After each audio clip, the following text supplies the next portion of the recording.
Abra sua Bíblia no livro do Apocalipse,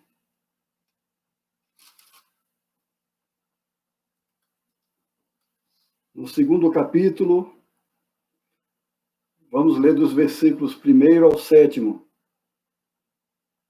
Apocalipse, capítulo 2, versículos do 1 ao 7. Você que está com sua Bíblia próxima, busque, abra, para que nós possamos acompanhar juntos.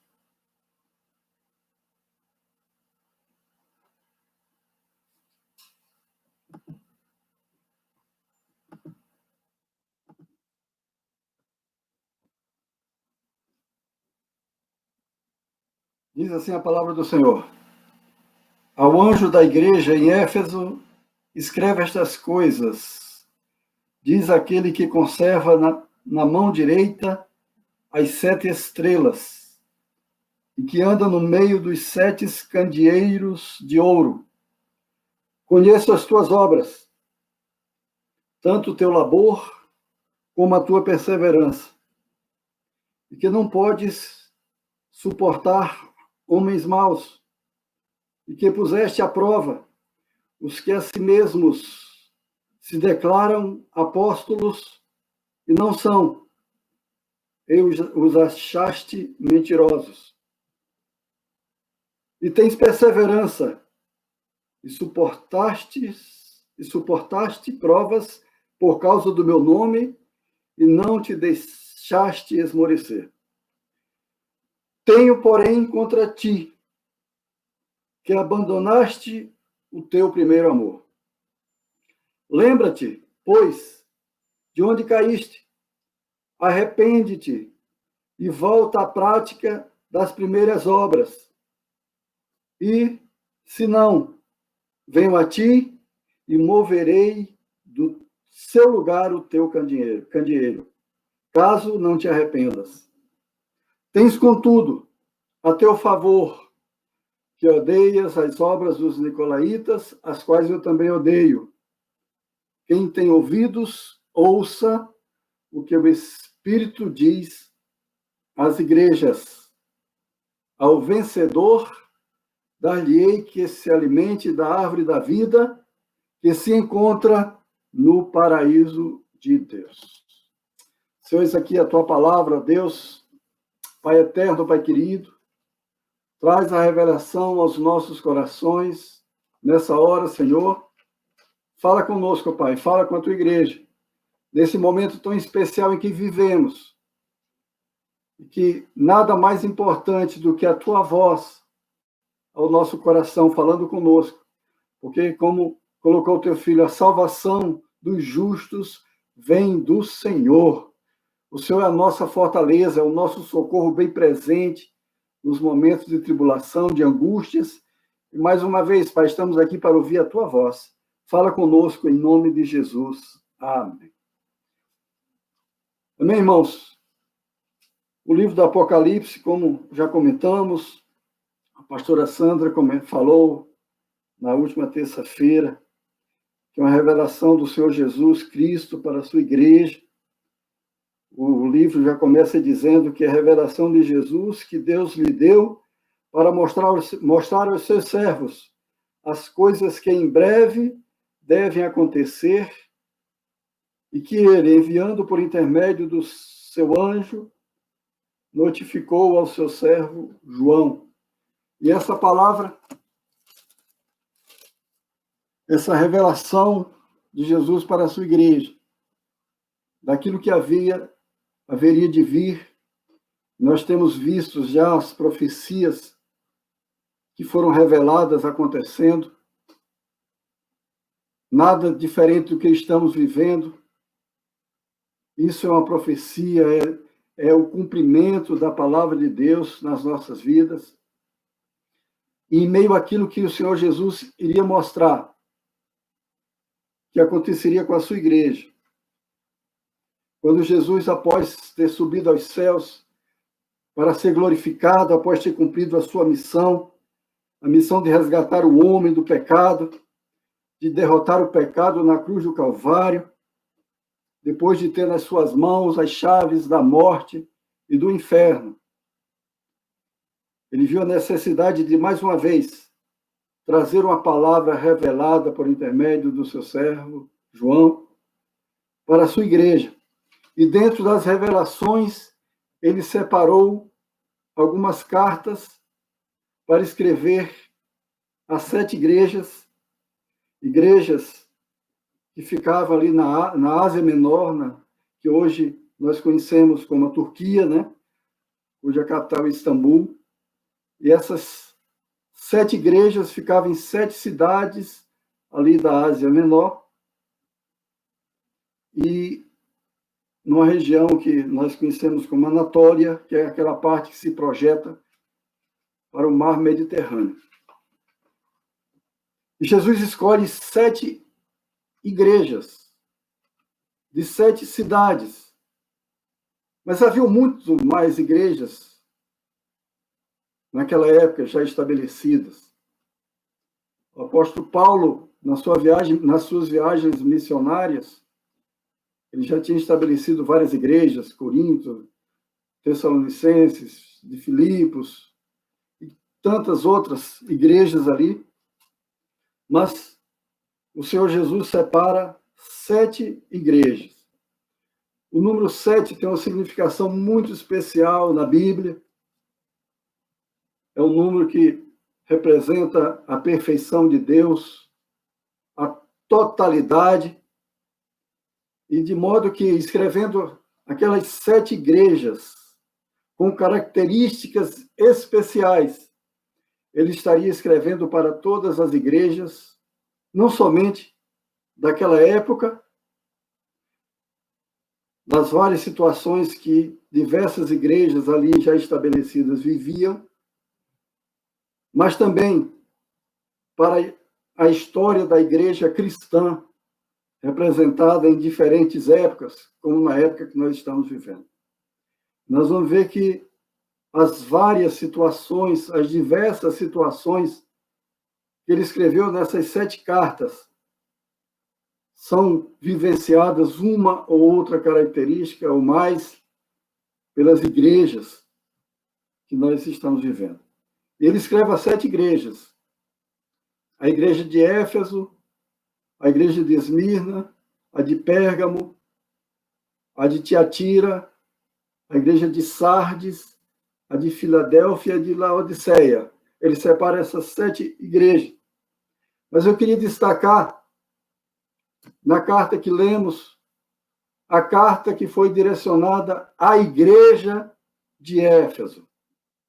Essa cidade que o apóstolo Paulo evangelizou na segunda viagem missionária, e ele, com o esmero na obra do Senhor, durante a terceira viagem missionária, ele separa 3 anos para estar ali, se envolvendo com aquela igreja, ministrando a palavra do Senhor para aquela igreja, de forma que tinha uma importância muito grande, não só da localização da cidade de Éfeso, pelo porto importante que era, mas também pela cultura, pelo desenvolvimento e pelo alcance que teria naquela região. E Éfeso é uma cidade que quem visita hoje a Turquia vai achar as ruínas. Essa cidade, ao longo do tempo, foi desaparecendo e foi soterrada, mas os arqueólogos e historiadores resgataram e mostram a grandeza que era aquela cidade para quem visita as ruas calçadas de mármore, altas colunas de mármore, para que fossem colocadas ali uma espécie de... fossem guardado do sol. Quem vai ali vai encontrar a biblioteca famosa daquela época, o templo de Diana, aquela deusa que era cultuada naquela época e atribuíam a ela o poder da fertilidade, adoravam aquela deusa como se fosse a fertilidade trazida dela, não somente a fertilidade das plantações, mas a fertilidade da mulher, a fertilidade de ter filhos, de gerar filhos. e de forma que era um culto de orgias, de prostituição, envolvia muitas coisas. E essa cidade tinha uma importância espiritual muito grande. E o apóstolo Paulo, ele investiu tempo naquela igreja, e Jesus Cristo separa a primeira carta para essa igreja, a igreja de Éfeso. E ele começa de Éfeso: escreve estas coisas, diz aquele que conserva na mão direita as 7 estrelas e que anda no meio dos 7 candeeiros de ouro. Ele diz que conserva na mão direita as 7 estrelas. Se nós lermos o último versículo do capítulo 1, ele vai revelar que as 7 estrelas são os anjos das 7 igrejas. Ou seja, os líderes espirituais, os pastores, aqueles que estavam à frente, que estavam com autoridade diante da igreja e que um dia prestará contas ao Senhor, simbolizando aquele líder, toda a igreja, porque ele está escrevendo não só o líder, mas as igrejas. As igrejas. Portanto, a mensagem é uma mensagem para quem é igreja do Senhor, para quem é crente no Senhor. A carta é para a igreja em Éfeso. Observe um detalhe interessante, que não é para os habitantes da cidade de Éfeso, mas é para a igreja. Foi escrita para quem é igreja de Jesus Cristo. Nós precisamos ser igreja de Jesus Cristo. Se você ainda não entendeu isso, não é igreja do Senhor. Se você é igreja do pastor fulano de tal, é igreja de fulano de tal, de fulana de tal, essa carta, sinto muito, mas não é para você. Porque ele escreve a igreja dele, a igreja do Senhor Jesus Cristo. Precisamos fazer parte da igreja de Jesus, porque a igreja de Jesus é essa igreja que vai morar no céu. É essa igreja que Jesus Cristo virá buscar para definitivamente morarmos com ele, morarmos no céu. É por isso que o cuidado de Jesus em orientar a igreja, em trazer uma palavra nesse momento para a igreja, para dizer que o Senhor está no controle. Ele diz: eu tenho na minha mão direita as 7 estrelas. Aleluia. Ele está dizendo: a minha igreja está na minha mão. A igreja é minha. Quer estejam agindo errado ou não, quer esteja tendo falhas ou não, a igreja está na minha mão. Portanto, é o Senhor quem cuida de nós. O cuidado do Senhor está sobre a igreja. Nós estamos na destra do Senhor, na poderosa destra de Deus. Ele quem nos sustenta. E ele diz mais: e que anda no meio dos 7 candeeiros de ouro. E o versículo anterior, o último versículo, versículo 20, do capítulo 1, diz que os 7 candeeiros são as 7 igrejas. Ou seja, o Senhor está dizendo: eu ando no meio da igreja. Eu estou no meio da igreja. Nós não estamos sozinhos. Por isso que ele disse: não nos deixaria órfãos, mas estaria conosco até os confins do mundo, até os finais dos séculos. Essa é a promessa de Deus, de que ele está conosco. É por isso que ele escreve à igreja, porque ele está dizendo: eu sou aquele que entendo e conheço a igreja. Eu sou aquele que cuido da igreja. Ele está dizendo, eu conheço você. E não interessa o que digam a seu respeito ou achem a seu respeito. Eu te conheço. Eu te conheço, porque eu te tenho na minha mão direita, na minha destra, as 7 estrelas, os 7 anjos, a totalidade da igreja. Porque ao dizer 7, ele está dizendo, eu tenho o controle de todos os líderes, de todas as igrejas, eu conheço a realidade de vocês, eu sou o Senhor das igrejas, eu sou o Senhor falando, aleluia, daquilo que é meu. Eu estou escrevendo a respeito daquilo que me pertence. Aleluia. Porque ele conquistou, ele comprou por um alto preço. É por isso que ele zela, é por isso que ele cuida, é por isso que ele separa momentos como esse para falar ao meu e ao teu coração. É por isso que ele busca esses momentos que muitas das vezes estamos dispersos, estamos afadigados com tantas coisas, indo para lá, indo para cá, e não ouvimos a voz do Senhor, não prestamos atenção na palavra do Senhor, naquilo que Ele está dizendo à igreja. Ouça o que o Espírito diz às igrejas. Você é a igreja do Senhor? Então essa palavra é para você. Você é a igreja do Senhor?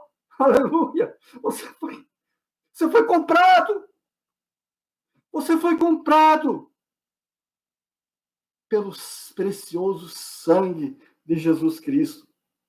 Ele diz no versículo 2: conheço as tuas obras. Conheço as tuas obras, tanto o teu labor, como a tua perseverança, e que não pode suportar homens maus, e que puseste à prova os que a si mesmos se declaram apóstolos e não são, os achaste mentirosos. E tens perseverança e suportaste provas por causa do meu nome, e não te deixaste esmorecer. Não desistiu, não desistiu, você não desistiu. Ele diz, eu conheço as tuas obras. O Senhor nos conhece. O Senhor nos conhece. O Senhor te conhece. Jesus está super conectado com a sua igreja. Jesus está super conectado conosco. A igreja é dele. Ele se interessa. Ele se importa com a sua igreja, porque o preço foi alto. Foi o seu sangue derramado na cruz do Calvário. Mas você pode pensar, conhece as minhas obras, mas ninguém sabe o que eu faço. O pastor não conhece o trabalho que eu faço. O pastor, ninguém vê quando eu estou falando da palavra, lá nos mercados, na vizinhança, no trabalho, para os meus amigos. Mas muitos dos que eu falo nem dão ouvidos. Muitos daqueles que escutam não me levam a sério, não me levam a sério. O Senhor está dizendo, eu vejo, eu escuto, eu conheço as tuas obras, ninguém vê, mas eu te conheço nos bastidores, eu te conheço quando ninguém mais está te vendo. Eu sei a tua perseverança, a tua insistência, eu sei as tuas limitações, a tua dificuldade. Eu te conheço, porque tu és meu, porque tu és minha.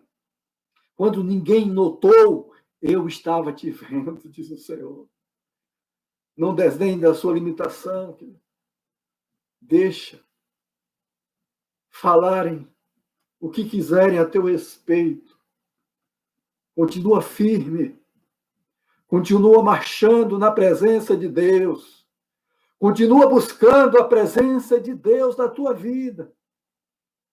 Porque Ele conhece as tuas obras. Ele sabe da dificuldade. Ele sabe do teu zelo. Ele sabe daquilo que você tem buscado. Ele sabe que você, acima de tudo, tem aguentado o tranco.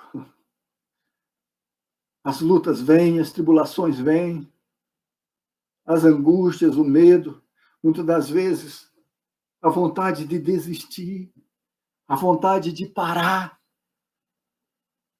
Mas o Senhor diz, você não esmoreceu. Aleluia. Você não parou. Você não parou. Você perseverou. E isso o Senhor leva em conta, sim. Isso o Senhor leva em conta. Continua marchando, firme. Mas no versículo 4, ele diz algo que tem falado muito ao meu coração.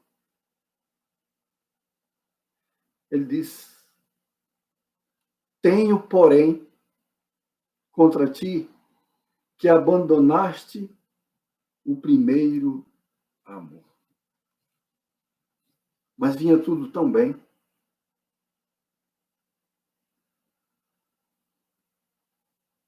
O meu zelo,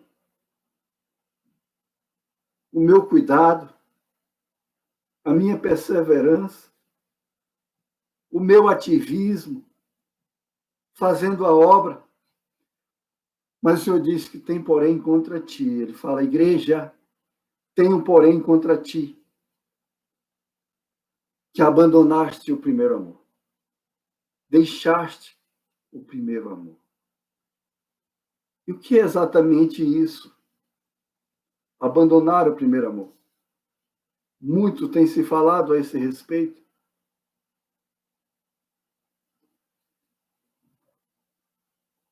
Mas, ao olhar para uma criança, nós lembramos quando Jesus falando ali para seus discípulos, na sua palavra, ele diz que qualquer de vós que não se tornar como uma dessas crianças, não entrará no reino dos céus. Qualquer de vós que não se tornar como uma dessas crianças, não entrará no reino dos céus. Aí está o X da questão. As crianças são o nosso maior exemplo de primeiro amor. De um amor descomplicado. De um amor desinteressado. De um amor espontâneo. De um amor não ensaiado, não encenado. De um amor que é leve, de um amor que é alegre, de um amor que é sem moralismo, sem algemas, de um amor simples. Porque o grande problema do homem é achar que estamos fazendo um grande favor a Deus quando recebemos Jesus como nosso Senhor e nosso Salvador e vamos fazer a sua obra, fazer a sua... pregar a sua palavra. Achamos que estamos fazendo um favor, mas não é Deus que precisa de nós. Não é Jesus quem precisa de nós. Nós temos que entender, igreja, que quem precisamos de Jesus somos nós. Nós que somos dependentes dele, que precisamos. Nós é que somos agradecidos por termos sido alcançados por ele. Nós é que somos agradecidos por termos sido alcançados pelo amor do Senhor. Nós é que temos que agradecer por termos entendido que somos pecadores e que precisamos do Senhor para nos salvar. E muitas das vezes nós esquecemos disso, de dizer o quanto é maravilhoso o Senhor para as nossas vidas, de dizer o quanto é maravilhoso dizer sim para o Senhor, de se alegrar por ter dito sim para Jesus, de se alegrar por ver as pessoas dizerem sim para o Senhor, de se alegrar por ver as pessoas se reconciliarem com o Senhor, de se alegrar por ver as pessoas abrirem o coração para Jesus. Querido, às vezes nós estamos tão insensíveis,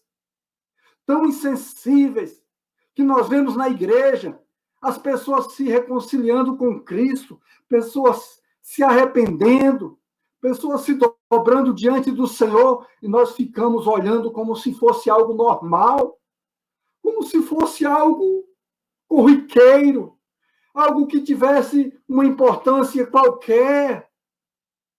E aí, muitas das vezes, querido, olhamos até e achamos, e agora vai ter que orar por aquele, vai ter que orar por aquela.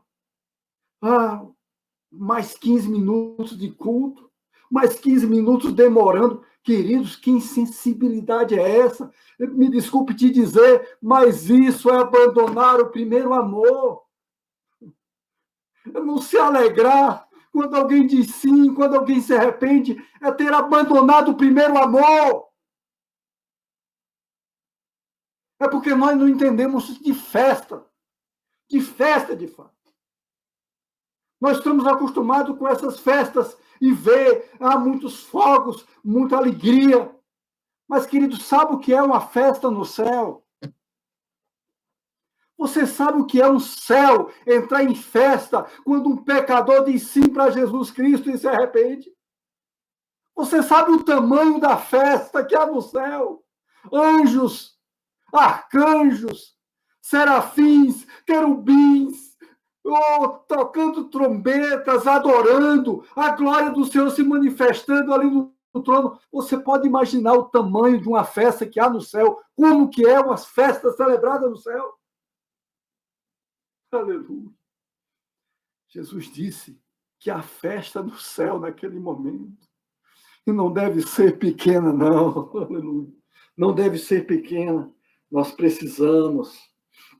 Mas, infelizmente, querido, o grande problema é que nós vamos perdendo a alegria da salvação. É como se nós fôssemos passando de fase, nós fôssemos passando de ano, e daqui a pouco nós achamos que colamos grau, aí vamos ficando como que arrogantes, medindo as pessoas, julgando as pessoas, todos cheios de direito, se sentindo como o dono da obra, o dono da igreja. E a alegria da salvação, a insensibilidade espiritual vai fazendo com que nós perca essa alegria.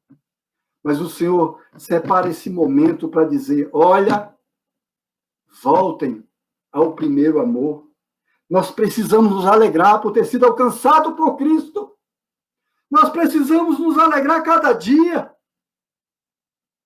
De arder esse desejo no coração, de pregar para os outros, para o vizinho, para o parente, para o irmão, para o colega de trabalho, de ver aquele seu amigo, aquela sua amiga se convertendo ao Senhor, buscando o Senhor, se arrependendo. Senhor, nós precisamos voltar essa alegria, rememorar aquele dia de que a mensagem da salvação entrou no nosso coração. Você lembra desse dia? De que finalmente você entendeu que precisava de Jesus? Que dia maravilhoso! Que dia especial! Aquele dia que você entendeu que não era nada sem Cristo, que não era nada sem o Senhor. Nós precisamos renovar essa nossa fé a cada dia. Nós precisamos glorificar o Senhor e agradecer, porque Ele olhou para nós, Ele nos amou desde a fundação do mundo, porque Ele nos adotou como filhos. Que oportunidade maravilhosa nos foi dada. Quanto tempo faz que você não para pensar nisso? O que é necessário acontecer para que a gente pare para pensar nessas coisas? Para voltarmos ao primeiro amor? Nós precisamos buscar o primeiro amor. No versículo 5, ele diz: lembra-te, pois, de onde caíste, arrepende-te e volta à prática das primeiras obras. Volta à prática das primeiras obras, senão venham a ti e moverei do seu lugar o teu candeeiro, caso não te arrependas. O Senhor alerta, o Senhor fala, o Senhor orienta, o Senhor se importa com a igreja é dele. Ele tem esse compromisso de dizer, olha, volta ao primeiro amor. Ou seja, vamos voltar ao jardim de infância. Vamos voltar, tira a toga. Guarda o diploma, guarda o certificado. Deixa a alegria da salvação chegar no teu coração. Deixa que o Senhor te renove nesta noite. Você que ainda não sentiu a alegria da salvação, está esperando o quê? Deixa o Espírito Santo te tocar nesta noite e você ter um encontro com Cristo, ter um encontro com o Senhor para mudar a tua vida, para mudar a tua causa. O Senhor quer fazer a diferença na tua vida nesta noite. Eu quero ouvir de você, que você coloque aqui, que você entendeu, que precisa ser igreja de Jesus, que precisa ser igreja do Senhor e que precisa buscar a mensagem da salvação para ser real na tua vida. Ah, Senhor, queremos voltar ao primeiro amor. Queremos voltar ao primeiro amor. Aleluia.